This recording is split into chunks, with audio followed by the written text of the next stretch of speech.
એ ચાલે. આપણે બધા બ્રાહ્મણો છીએ, એટલે બ્રાહ્મણોને બહુ ધંધાની ખબર ના પડે, પણ જેણે કોઈએ ધંધો કર્યો હોય કે ધંધાના દિવસો હોય ને એને ખબર પડે કે જે ધંધો કરવાવાળા લોકો હોય એ ધંધાના દિવસોમાં બહુ બધું કમાઈ લે.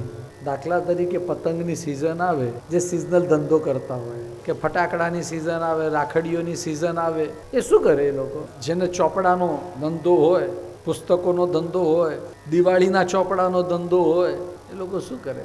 રાત દિવસ કામ કરે. એ દિવસોમાં ઘરેથી ફોન આવે ને તો એમ કે મને બોલાવતી નહીં, હમણાં વાત નહીં કર. પેલી કે પણ તમારું જમવાનું ઠરી જાય, મારે હમણાં કંઈ ખાવું જ નથી, તું રહેવા દે. કે હું બહારથી નાસ્તો મંગાવી લઈશ, ખાઈ લઈશ, ઘરે નહીં જમો. મને રાતના 12 વાગે 1 વાગે, હા, ઉત્તરાયણ હોય તો શું હોય, આવી રીતે બધા કરે ને. તમને ખબર છે કે નહીં આવી બધી? હા, એ લોકો શું કરે કે ભાઈ કમાણીના દિવસો છે, એ સમયે વધુ ને વધુ કમાઈ લેવાનું.